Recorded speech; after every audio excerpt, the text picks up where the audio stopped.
Former Congressman and Democratic candidate for the 33rd Congressional District, Colin Allred. Thank you so much, and welcome back to Eye on Politics. I'm glad to see you again. Good to see you. So on March 3rd, on the Democratic primary for 33rd Congressional District, you came in first. You had 44% over Julie Johnson, who came in second place with 33%. And I'm wondering, how are you going to repeat that this time? It's going to count now, when there are far fewer people who actually go vote. Well, I think they all count, and I think it was, the district did speak pretty loudly on that day, and I was happy to come in first. But as you know, runoffs in Texas mean that we have to go again. And so, my efforts and our efforts are around getting folks out to vote for the second time, knowing that it coincides, at least for us, with our kids getting out of school, with the holiday. That's why I'm going to be personally out there knocking on doors, reminding folks where and how to vote. There was a lot of confusion, as you know, on Election Day last time as well, that I want to try and help dispel, because I want to make sure that folks feel confident that their vote's going to count. And what are you doing to court the supporters, the people who voted for Carlos Quintanilla and Zishan Hafiz? I know both of them endorsed you. Yeah, I'm proud to have their endorsements, but I think I also have to make my own pitch to them. There was certainly something that they saw in those candidates that they wanted to vote for, and I want to make sure that we're being responsive to that, because yes, of course, I want to win this runoff and then go on to represent this district, but to represent the entire district, I need to be hearing everyone's voices and trying to be responsive to everyone's voices. That's something I try to do in my first 6 years in Congress. Whether you voted for me or not, I wanted to be your member of Congress. I want to do the same thing here. Why should Democrats return you to Congress, send you back? Yeah, well, I think I have a record of delivering. I brought $135 million to this district before I ever represented it, for health care, for housing, for investment in our education. I also, of course, we have some big accomplishments like the Garland VA hospital that I'm really proud of, and the veterans come up to me all the time and tell me it's helping improve their services that they're getting. And I think that's something for me, it's personally important to me that we've done that. But I also have the experience of now seeing what I think is ailing us, seeing some of the problems that I think we're facing from the outside looking in. And I have a message both for what's going on in Washington on the Republican side, but also on the Democratic side, that we have to clean up our act, that we have to restore confidence in the Congress, in representation, that we shouldn't have members of Congress stock trading and taking money from interests that are then opposed to some of the things you say you stand for. That contributes to a sense of cynicism that I think is often what's underlying why we're in this place politically. What are your biggest contrasts with Congresswoman Julie Johnson? Yeah, I think having a record, of course, of delivering, that's something that I'm certainly proud of and can talk about real accomplishments. But I also think that the way she's conducted herself in office is not how I would have and not how I did. What do you mean? I think, for me, for 6 years in Congress, I could have traded stock. It was legal, but I thought it was unethical. Julie Johnson has been one of the top stock traders in the entire Congress. She's traded over $4 million worth of stock, including on issues that are in front of the Congress, and she's benefited and profited from some of the companies that I think are contributing to some of the violations of civil rights around us every day. It's like Palantir, a company that she bought stock in when she was right after she was sworn in, sold it a few months later. Palantir is used by ICE in their mass surveillance efforts. It's part of this mass deportation effort. If you say you're going to stand up to this administration, you can't also be profiting from it. Regarding ICE, she has criticized your past votes in 2024 when you voted for the No Sanctuary Cities Act and then the Laken Riley Act. What do you say to that? Yeah, I say that this was under President Joe Biden, and a very different ICE, a very different Homeland Security Department, one that was, I think, conducting itself largely consistent with the law and the Constitution.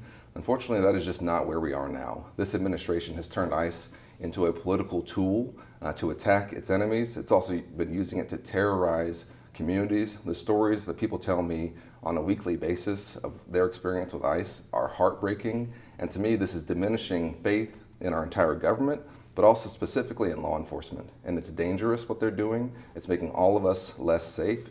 It's the exact opposite of what we should be doing. I've put out a plan to say that we're going to start over with ICE. We have to get rid of this agency. So you want to abolish it? I think we have to move on from it, because this is something that I cannot tell you with any confidence that after 12,000 agents have been hired in the last year by this administration, after their training time has been cut from 5 months to 6 weeks, after they've been going out there in communities with masks on, covering up their names, violating civil rights, that I'm going to be able to reel that back in.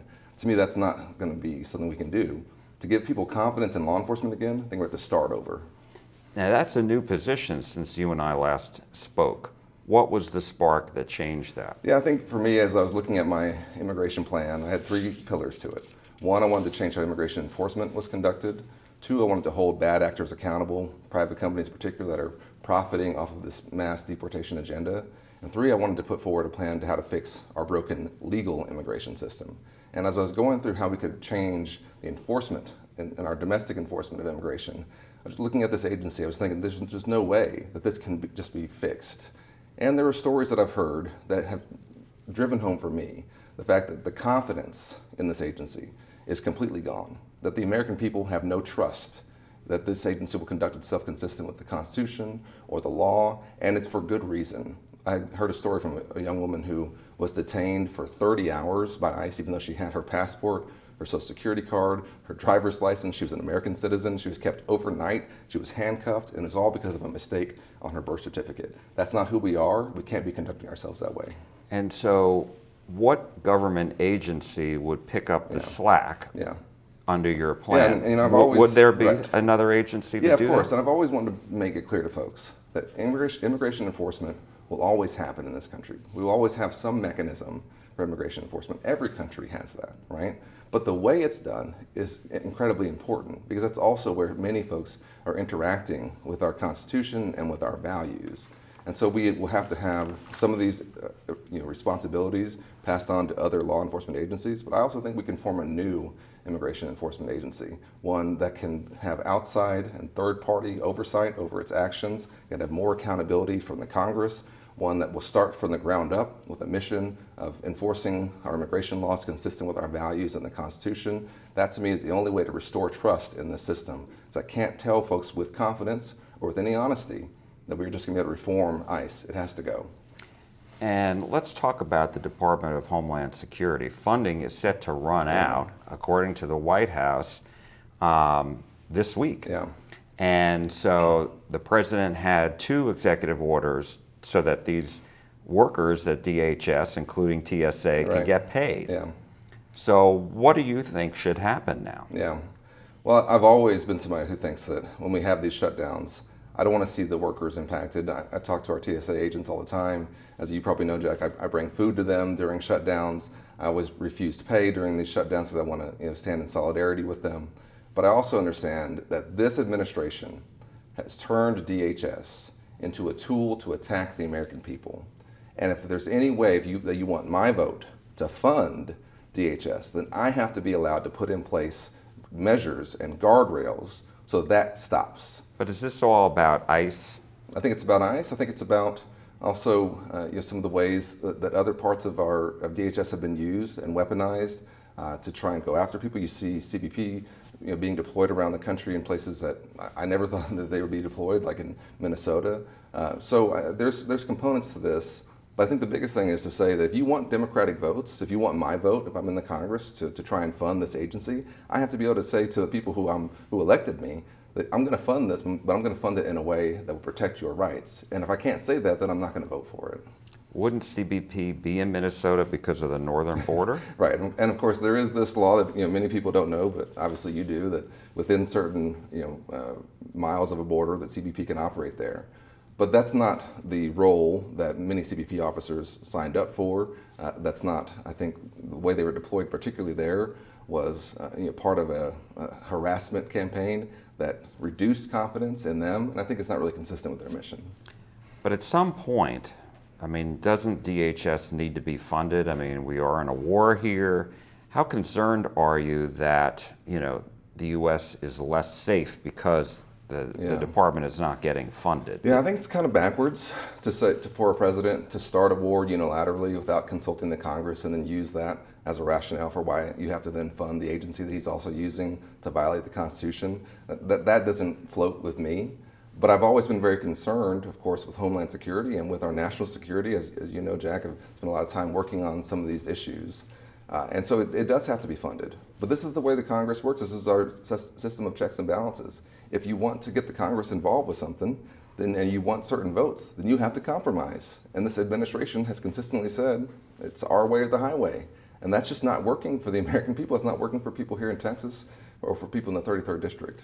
Let's talk about the war. And I'm wondering, what do you think should happen now? Yeah. Because we're in a ceasefire at this point. Unilaterally. There's been a lot of, there's been a lot of military damage, obviously, to Iran. But some people say the job needs to be finished to ensure that they don't have access to uranium and plutonium that could enable them to make a nuclear bomb. Yeah. What do you say? Well, you and I spoke a couple months ago, and you asked me about regime change.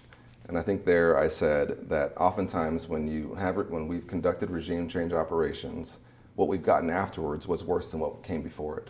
And that's exactly where we are now. We have more hardliners in charge of Iran now, today, than we did before. The Ayatollah is more extreme, his son is more extreme than his father was. The IRGC, the the Revolutionary Guard Corps, they are in charge of the country right now, right? Instead of the civilian government, they're in charge. And they are extremely hardline. And the lesson they've learned is they don't need a nuclear weapon to control the world. All they have to do is control the Straits of Hormuz. And everybody's heard about this now, and we understand it now, that 40% of our oil and natural gas that circulates in the global marketplace is going through this narrow strait. And that if Iran can send one drone a week, that they can shut down that entire commerce. And so they have been more empowered by this war. And this is why you should come to the Congress before you start something like this. This is why you should consult with allies. This is why you should have a process before you just dive into a war and launching missiles and taking out military targets. Our military is the best in the world. They can complete any mission we give them. But their mission here is one that they can't complete, which is what are we going to do about the geopolitical problem that Iran poses? What about the economic blockade that's being put in place by the U.S. now?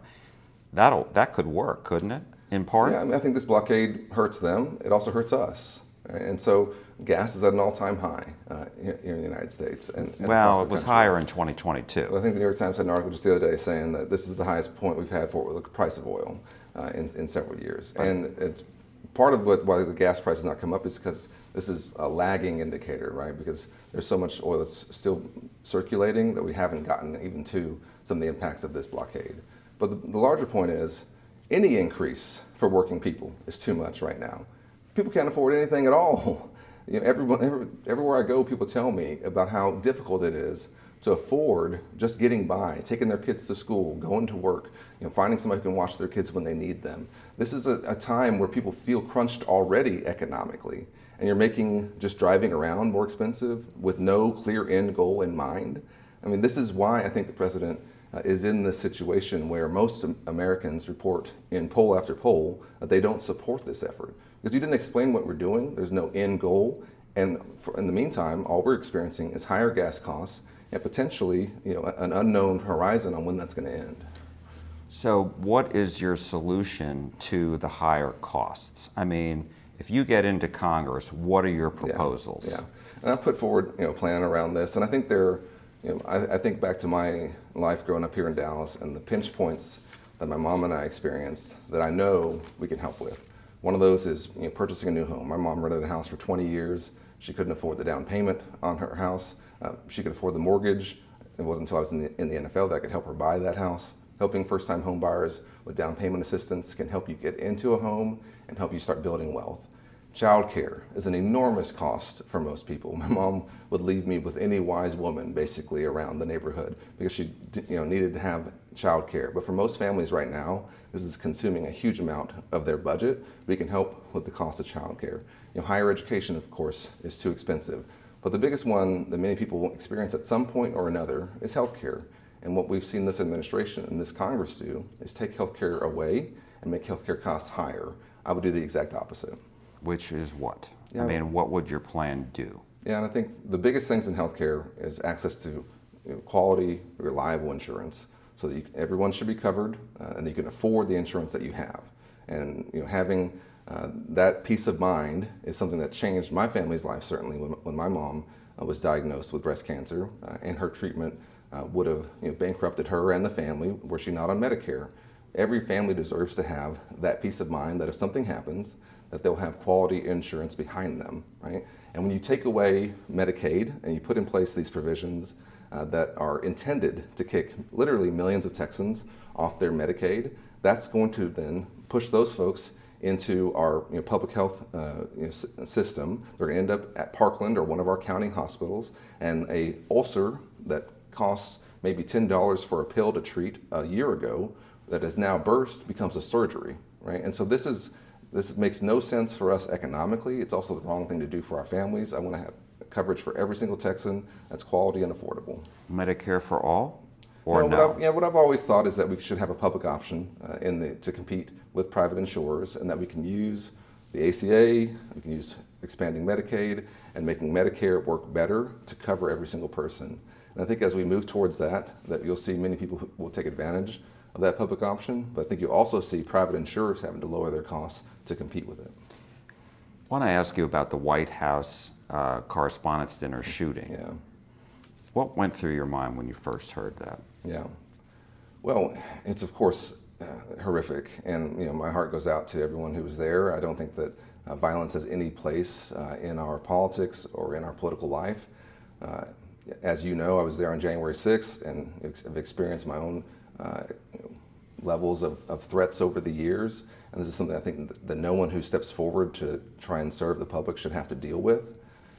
But I think what we also have to all be a part of is keeping our rhetoric focused on the issues and not making it, crossing a line into such inflammatory commentary that it could be part of this. And I think unfortunately the president is the main actor in using his Twitter feed or his social media feed to personally attack almost everyone around him at almost every single moment. And then you turn around and that sometimes can create reactions. And so I think we all have a responsibility to play, to try and be leaders and conduct ourselves in a way that can show that we can have serious and even very strong and heated and angry disagreements at times, but that we'll keep it there. On policy. On policy. Not personalized. Yeah, I think, certainly there's always some aspect of personality when it comes into it, but what we're trying to do here is conduct a democracy that's of the people, by the people, and for the people. And that means we have to make sure that we keep the focus on them and not on going around that and reaching into violence. Some Democrats have said that if they retake the House in January, they want to impeach President Trump again. Do you agree with that? I've always taken impeachment very seriously. And as you probably know, I had 2 impeachment votes during my time in Congress, and I think in both cases it was warranted. When the president tried to withhold funding and missiles for Ukraine to try and dig up dirt on Joe Biden, that was something that was a violation of the Constitution. Certainly after January 6th, that was incredibly warranted, and I think he should have been convicted and never allowed to run for office again. But what I always look at is your conduct now. And I think on policy differences, that impeachment is not a tool to address policy differences. That should go to the voters and to debate, right? But if there are crimes and misdemeanors and high crimes and misdemeanors that are occurring, then I think they have to be looked at. And so to me, the biggest thing I see with this president is the rampant corruption that he and his family have engaged in that have enriched them enormously since they've been in office. I've never seen anything like this in any area of our government, with this president and his family and their personal wealth and value increasing in the billions of dollars. And we have to look into that and understand what happened there and if it did violate the law. Give me an example. I mean, there's a crypto scheme that they've pulled off where, with his family as a part of it. There's the jet that was personally given to them, of course. There's business deals that are constantly being conducted by his sons that are in conjunction with administration policies. His son-in-law, Jared Kushner, is out there traveling the world, conducting both diplomacy and business. And you can just look at his own bottom line and see that their wealth has gone up tremendously since they've been in office. This is not what we voted for. This is not what anybody expects. You can go back to Jimmy Carter having to sell his peanut farm before he became president. We expect our public servants to be serving the public interest, not themselves. We've talked about the filibuster rule before. Have you changed your opinion on that? Do you think it should remain to still have the 60-vote requirement in the Senate? I think I've always thought that we should return to the historic use of the filibuster, which is that if you want to filibuster, then you should have to stand up and filibuster, and you should speak. But that while you're doing that, no other legislation should be able to move. And what we've done is create a system where you can both filibuster and have a second track where legislation is still moving. So the filibuster has no cost, right? And to me, if you wanted to have a filibuster consistent with the way the Senate for the 200 years of our history conducted itself, it was that you could hold the floor and jam up the works. And most cases that was used for things that I deeply disagreed with, right? It was used to try and prevent the passage of the Civil Rights Act or anti-lynching laws. But I think that was their right, because there is the idea of unlimited debate in the Senate, right? And so I think we should go back to that if you want to filibuster, hold the floor, hold it for as long as you want. And while you're doing that, I think what you'll also see is that the American people will hear you talking, and they'll engage with what that conversation is about. And they'll say, well, why is the floor being held up? Why is nothing moving? And that discussion is also part of the legislative process to try and bring some of these things to the fore, instead of just having it all done in back rooms in ways that people don't understand. Some Democrats want to increase the number of Supreme Court justices on the highest court, and also make Puerto Rico and Washington, D.C. states. Yeah. Do you agree with that? I mean, I have supported D.C. statehood. I think Puerto Rican statehood is different. That's up to the people of Puerto Rico, and they've had several votes around that, and it's complicated. Let's be very clear. But that also would not just definitely be a Democratic benefit, right? I served with a representative from Puerto Rico who was a Republican, right? So I don't think it's really about partisanship. I think it's more about representation, right? And D.C. is an area that has more people than some of our states and doesn't have any representation at the federal level. And so I think that, and particularly when you consider how much of that population is African American, that increases the argument for why it should be able to access statehood. But when it comes to the Supreme Court, I think we have to have massive reforms to the Supreme Court. I think we need to have term limits in place for the Supreme Court. I think we need to have the ethics code put in place that right now is certainly not. I think the Supreme Court is in an incredibly, in my opinion, broken place, and we see that reflected also in public polling that says that confidence in the Supreme Court is at an all-time low. To increase that confidence, we should clean it up, bring in some sunlight, and also make sure we have more turnover that's consistent in a way that's not just about someone's lifetime and whether or not they're going to die in their seat, but also about just this is the time that comes, your time to serve, and that's over, and let's move on to the next person. Former Congressman and Democratic candidate for the 33rd Congressional District, Colin Allred. Thanks again. All right, thanks, Jack. We appreciate it. Yeah.